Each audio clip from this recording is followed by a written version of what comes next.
Hello, my name is Jim, and we're going to be talking about this stubby little Dewalt impact driver today on Kilimanjaro. This kit here is $230, or it was when I got it. I think that's a fantastic deal. You get the impact driver and a drill.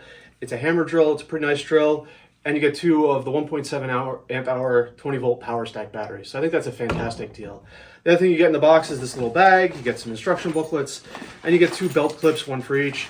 I don't particularly like the belt clips. I always find that they get caught on things instead, and you know, I find that less useful than just sticking it in my pocket or my tool belt here. So I'm not a big fan of the belt clips, but they have them if you want them. You can put them on either side of both of these tools here. First thing you're going to notice about this impact driver is that it's super short and stubby here. It's about 4 inches from the back to the end of the chuck here. So if you put one of these bits in here, so that gets you to about 5 1/4, maybe 5 3/8 inches.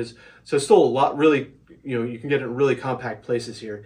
I have noticed though, if you have one of these little bits and it has the right kind of little radius on the end there, you can get that to go in, and then you get a super short tool so you can get in really tight places. I would be a little worried about these getting jammed in there. I think it's okay, but if it does get jammed, it's a real bummer to try to get it out. So I wouldn't use these unless you absolutely have to. But it is nice to have that feature there. So just for comparison's sake, this is an old Milwaukee. It's about 10 years old. You can see it's about 1.5 inches longer, so it's going to be a lot more difficult to get into tight places than this one here. So some of the other features on this impact driver that I really like, down here it's got your speed selector here. It's got 3 speeds, and it's a switch. It's not a push button. Most of the other ones I've seen, it's a push button. This actual switch here is a lot nicer. It's got your typical reverse and forward switch. It has 3 LEDs around each of the bit. Some of the impact drivers have a LED that shines from the bottom. The 3 on each side really lets you see what you're doing, and they're nice and bright. All right, let's actually drive some screws here. So I've got some 3-inch exterior screws here. I found that the coating on these makes them a little bit harder to drive. So this has 3 speeds, like I mentioned. So we'll do it in the third speed first, so you can see how fast it is. No problem there. Do one more at that. I hit a split or something. It went really fast. So I'll switch down to the second speed. Now the second speed is only 2,800 RPM. There's not a lot of difference there, only about 400 RPM. You'll see it goes almost as fast in there.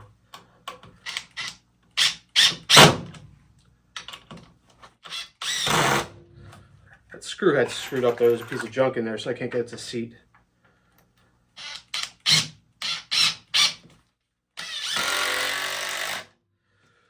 So it's a little bit slower on number 2. It's not a huge difference. Number 1, I guess, is really meant for driving very sensitive, small screws. It doesn't impact, and it's not going to put out much torque at all. I'm not sure it's going to even be able to drive this one at all. Yeah, so this is a fully charged battery. All right, I want to do a little speed test here. I've got 8 screws here. We'll drive them all in, see how long that takes. Then I was going to try out my old Milwaukee here, which goes about 2,800 RPMs. This was a top-of-the-line driver about 10 years ago, so still should go pretty quickly. We'll compare, see how fast they go between the two of them. Ready?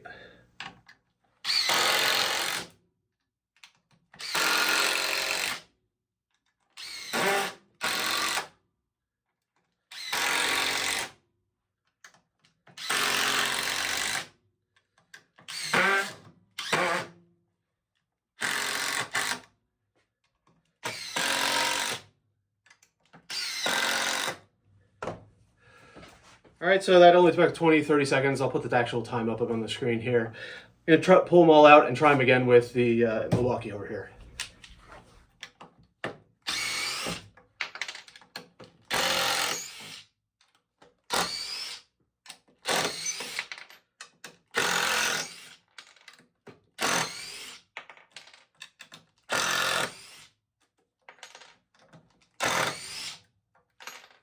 All right, so I'm going to use the Milwaukee here with a 1.5 amp hour battery. That's pretty comparable to the 1.7 amp hour battery. This is that fancy power stack battery though, so it does put out a little bit more power. So I'll run with these, see if there's any difference. Ready?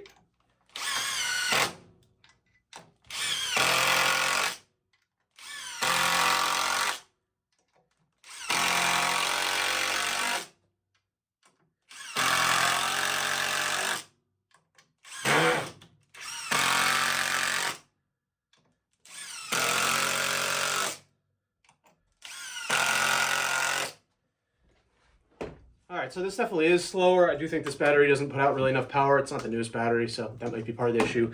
It's definitely a little bit slower. It's 2800 RPMs versus 3250 RPMs. It's going to be a little bit different. I don't think it's going to make or break anything though, so it's not, a super big deal, but it is a little bit faster. So those were just some typical 2x4s, pretty soft, the growth rings are huge on them, so they're really easy to screw into. This, on the other hand, this came from a pallet. It's from China somewhere. It's a super dense block of wood here, so let's see how it makes out with these.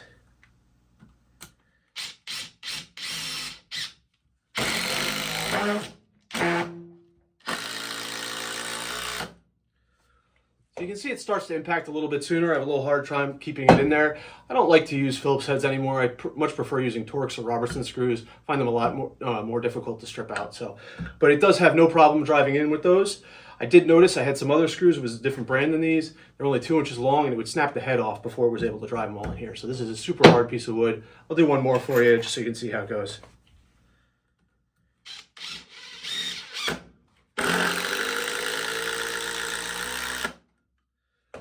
So you can see it starts to impact a lot quicker, but still goes in nice and fast. As you saw, it didn't have any difficulty with those 3-inch exterior screws. Let's try something a little bit bigger here. So this is a 5-inch screw. It's 3/16 inch in diameter. It's got a Torx head on the top, so I don't have to worry about it camming out. Let's go with that.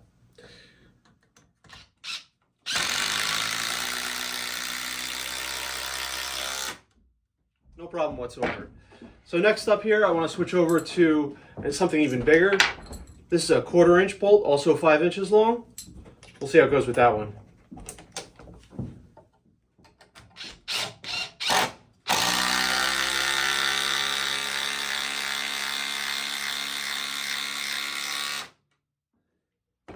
So took a little while on that, not the best use. It's going to wear out these batteries very quickly. To do that, you probably want to switch to either a bigger battery or something like an impact wrench if you're going to be driving all those all day long. But for a couple here and there, no problem, does them quite fast. So this is an impact driver, not an impact wrench. This is meant to drive screws in. That's what it's designed for, and that's what it's really good at.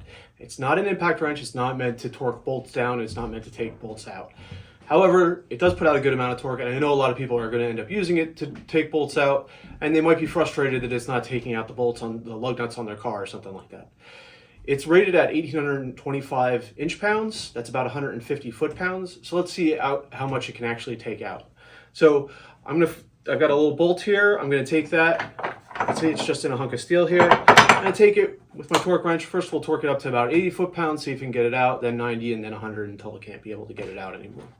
So it takes about 20 to 30% more torque to get a bolt out than it does to drive it, than you use to drive it in. So if I put it in for 100 foot-pounds, that means that, and it can get it out, that means it's putting out somewhere around 120, 130 foot-pounds to get it out. All right, so I got that tightened down. This has got a full battery. And I torque it to 80 foot-pounds.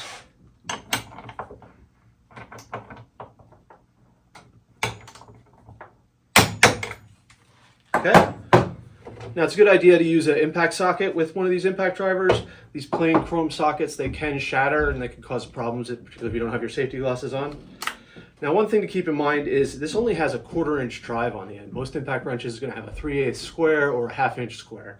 So that 1/4 inch hex doesn't have a lot of ability to put out a huge amount of torque. The other thing is this adapter that's on here, that's going to eat up some of that torque too. So probably not going to get up to that 150 foot-pound mark, but this was only tightened with 80 foot-pounds. Let's see if we can get that off. So got that off, no problems. All right, that's 110 there. All right, so I had to upgrade to a bigger vise there. The other one wasn't able to torque it down to that level. So I'm now set to 120 foot-pounds. We'll see if we can do that.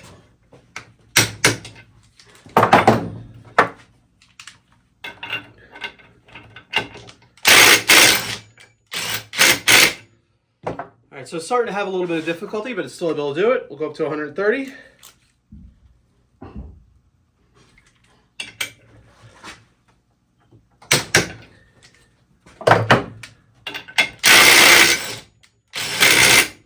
Getting close.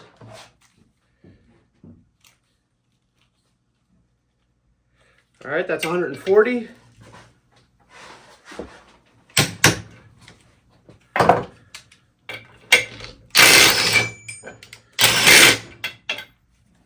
So able to do that one too. We're going to 150.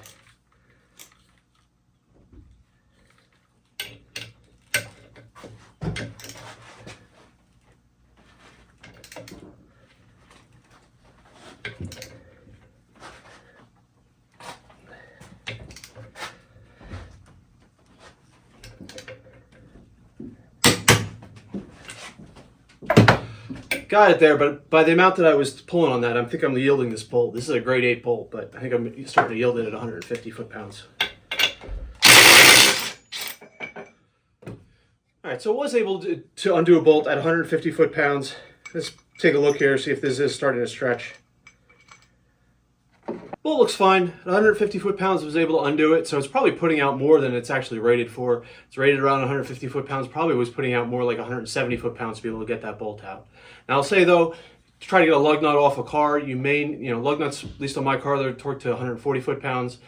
May need a lot more than that to take them out, just because they get rusted in there and it can be pretty difficult to remove. So what you really want for that is one of these impact wrenches. You can see it's a lot bigger than this. This is meant to put out about 10 times the torque than this is, and that's what you really want to use to be taking real stuck bolts out. So I want to know how Dewalt managed to squish this nice impact driver into such a compact package here.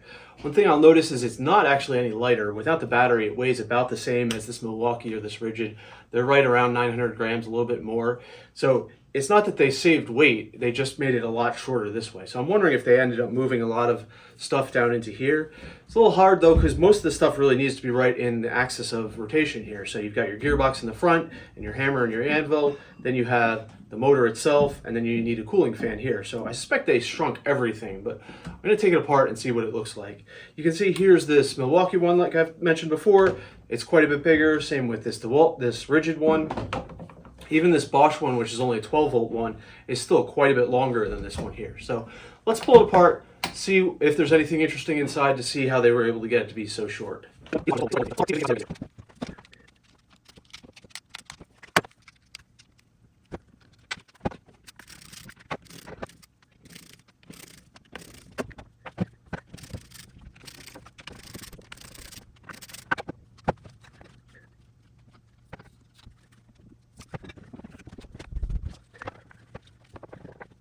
So the only thing I really noticed here is that the motor is super, super tiny. So the motor itself is only about a 1/2 inch thick. You can see it there. And then they've got this tiny, tiny little 1/8 inch diameter fan on the back. And that's all there is in this. The gearbox itself looks to be about the same size as some of these impact other drivers. So the gearbox, if you look at it there, I think that's about the same. The gearbox goes back to about here. That includes both some planetary gears and the hammer and the anvil that actually do the impacting as well. So super compact. It's really due to the size of the motor. Obviously, it's a brushless motor. Must be really efficient because it does put out quite a bit of power. They've got a bunch of electronics here. The MOSFETs are all nicely potted in here. That's good for, not water and stuff that gets in here. It's not going to hurt these. Dust, water will get into the rest of the stuff, so you don't want to submerge it or anything, but a little bit of humidity or anything isn't going to hurt the electronics. It must be very efficient because I don't see any heat sinking on here at all. There's not even a metal plane on the back to help with that. So other than that, the mold looks really nice. It's PA6 glass fiber reinforced 30%, as you would kind of expect at this level. So nothing else super exciting here. All of the screws they use are a lot smaller than the screws on the other tool. That probably helps them keep it a little compact. And then in one spot here, there's actually a pin instead of a screw. I assume that was because they just couldn't fit a screw into that little spot there. So there's a alignment pin in there instead, which is kind of interesting. So on that, I'll put it back together and give you some of my final thoughts. As you may have guessed, I'm a big fan of this impact driver. I really like how small it is. I think because it's so small, it feels lighter than it actually is, because all the weight is kind of right in the middle of your palm here. I think that makes it feel really light. I really like these power stack batteries with it. The whole package is nice and compact. I really like a lot of the little features they have, like the one-handed chuck. You can just take the bits and slide them in. You don't have to pull the collet out and then put the bit in. I think that's really nice. I really like the selector switch, the LEDs. I all think it comes out to be a really nice package. Now by itself, if you buy the bare tool, I think it is pretty expensive at $150, but if you get this kit, there's some other kits out there, it's a really good deal. $230 for a driver and a drill and 2 batteries. I think that's a great deal, particularly with the level of quality of this. It feels really nice. It's nice and rigid even after I've taken it apart and put it back together. I have this other rigid one. I've got a couple other impact drivers. They just don't feel as nice. They're kind of loosey-goosey, so the battery doesn't fit in them as well. This one really feels tight, and it's really nice to use. I've even had a couple occasions already where I needed to use just a tiny little bit in here to be able to get into a small, tight spot. Really made life a lot easier. It was a spot I couldn't even get a regular size screwdriver into, so I was able to get in there with this. Really made my life a lot easier. So I'm a big fan of this. I would highly recommend it. If you don't like this, if you feel differently about it, if you think one of the other brands makes a better impact driver, leave a comment below. Otherwise, give me a thumbs up, and thanks for watching.